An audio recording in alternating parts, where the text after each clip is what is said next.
할렐루야. 살아계신 하나님을 찬양합니다. 오늘 한날도 은혜롭고 복된 한날, 하나님이 기뻐하시고 하나님이 여러분을 격려하시며 응원하시는 축복의 한날만 되시기를 바랍니다. 오늘부터는 여호수아에 있는 말씀을 텍스트로 해서 이제 짤막짤막하게 한 장씩 말씀을 읽고 또 그 말씀 속에 주시는 의미를 한번 생각해 보는 시간으로 이어가려고 합니다. 오늘은 여호수아 1장에 대한 말씀을 여러분과 함께 생각하겠는데, 여러분 언제나 말씀을 묵상하기 전에 하나님 말씀을 펼쳐놓고 여호수아 1장, 내일은 2장 할 겁니다. 한 번씩 쭉 읽어보고 무슨 말씀을 하시는가라고 하는 것을 생각해 보시면 좋겠습니다. 오늘 여호수아 1장에 보면 모세가 죽은 다음에 일이 시작이 되지요.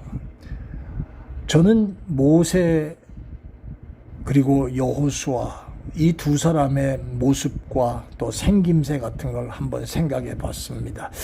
잘생겼을까? 키가 클까? 아니면은 몸이 완전히 우락부락하고 기골이 장대하고 그런 모습일까?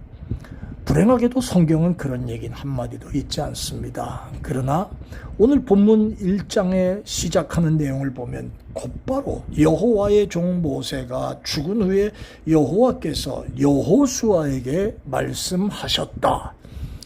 이런 걸 보니까 바로 하나님께서 인정하고 또 하나님께서도 그것을 아시고 직접 대면하고 있는 그러한 정통의 길을 걸어가고 있는 하나님의 사람이었다라고 하는 걸 보게 되지요. 여러분, 국가도 마찬가지입니다. 정통성이 없는 정부, 독재하고요, 인권 유린하고요, 백성들 탄압하면서 권력을 유지하려고 하지요. 제5공화국 때 전두환 정권이 그랬고요. 이스라엘 역사에 북이스라엘이 그런 모습들이 참 많았어요. 그 방법이 아니면 그 자리를 가질 수가 없기 때문이에요. 그러나 성경이 말하는 힘의 그 정통적인 정통성은 바로 어디서 나오냐 하면 잘생기고 못생기고 키 크고 기골이 장대하고 머리가 똑똑하고 많은 걸 가졌고 이게 아니고 하나님이 인정하는 사람이냐, 하나님께 대한 확고한 믿음의 사람이냐라고 하는 것이 성경이 말하는 하나님의 사람의 정통성입니다. 많이 배웠나 못 배웠나 이게 중요한 거 아니고요. 좋은 학교를 나오고 또 나쁜 학교를 나오고 학교도 못 다니고 이게 하나님의 구별이 아니고요.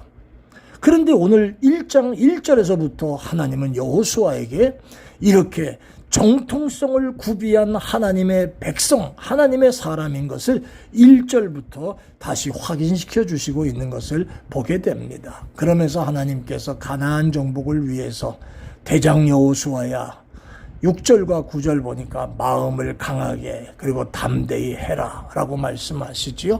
영적 싸움을 싸우는 그리스도인들도 마찬가지입니다. 마음이 약하면 일단 지고 시작하는 거예요.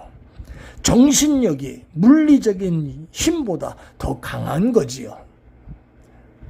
그리고 또 7절에 좌로나 우로나 치우치지 말라. 변칙적이고 지름길 찾으려 하지 말고 스스로 모순되어 자멸할 수 있는 길 가지 말고 하나님이 보장하시는 길, 9절에도 그런 말씀을 썼잖아요. 내가 내게 명령한 게 아니냐. 강하고 담대하라. 두려워하지 말며 놀라지 말라. 네가 바른 길 간다면 어딜 가든지 내가 너와 함께 하리라. 할렐루야. 바로 그 말입니다. 사랑하는 여러분, 대개 없는 사람들이 또 정통적이지 못한 사람들이 나서서 다른 걸 가지고 자기를 인정받으려고 하는 그런 모습이 사회에 있는 것처럼 교회 안에도 이런 은근슬쩍 이런 마음을 가지고 자칭 자기가 일꾼임내하는 엉터리들도 있는 게 사실입니다. 여러분은 하나님의 사람으로 인정받는다고 하십니까? 그러면 하나님께서 내세우시는 조건에 부합되게 살고 하나님이 말씀하시는 성경이 말하는 정통성을 구비한 믿음의 사람, 하나님의 사람 되고 계십니까? 오늘 이 말씀 속에서 한번 생각해 봅니다. 두 번째는요. 10절로부터 15절의 말씀에 보면 이제 여호수아가 이스라엘 백성에게 출전 명령을 내립니다. 저는 이 말씀 속에 한 가지를 이러고 생각을 해봤습니다. 자, 즉각 행동 개시하는 11절에 보니까 너희는 양식을 준비하라 그럽니다. 이게 전투식량이거든요. 쉽게 말하면. 그러니까 전투식량, 군량미를 준비해라 그 말이죠. 아마 여호수아가 왜 그렇게 얘기했을까요? 아마 제 생각으로는 가나안에 들어가면 만나가 이제 곧 그칠 것을 예상해서 많은 전투식량을 준비케 한 것이 아닌가 하는 추측이 가장 앞서고 있습니다. 저는 이 말씀 속에 이런 생각을 찾아봅니다. 사랑하는 여러분, 하나님의 사람들이 하나님이 명령했다고 무작정 전쟁에 나가는 게 아니고 미리 계획 있게 모든 일을 진행했던 여호수아의 모습을 보면서 나에게 맡겨진 임무를 위해 최선을 다해 준비하고 그 일에 임하는 자세를 배울 수 있지요. 여러분, 영적 싸움에도 지치지 않기 위하여 계속적인 식량이 공급돼야 하는데 이게 바로 하나님 말씀의 공급입니다. 여러분은 하나님 말씀의 공급이 제대로 잘 되어져 있습니까? 또 하나는요, 다른 사람들, 다른 지파들, 요단 동편의 세 지파, 르우벤, 갓, 므낫세 반 지파에게 가나안 정복 사업에 동참하자라고 하는 것을 권하면서 계획을 세우고 지시합니다. 12절에부터 15절이죠. 이런 걸 보면 여호수아가 가나안 전쟁에 나가기 전에 하나님의 사람으로서 철저하게 준비하며 또 주변과 협력하고 소통하면서 함께 나가는 그런 일을 준비하고 있었다는 것을 보게 됩니다.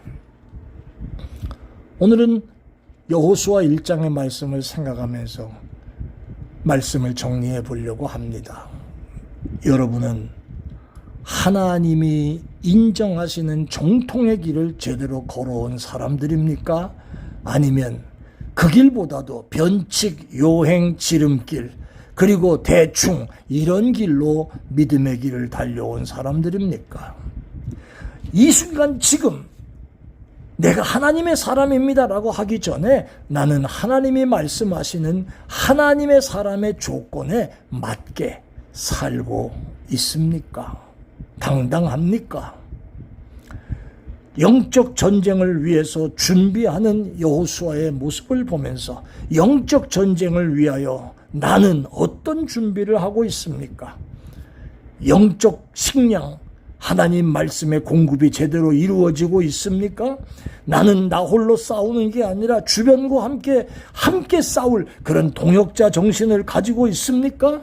오늘 여호수아 1장을 통해서 우리가 보는 겁니다. 이 말씀을 통해 오늘 한 날도 나를 돌아보는 시간 되시기를 예수 이름으로 축원합니다. 아멘.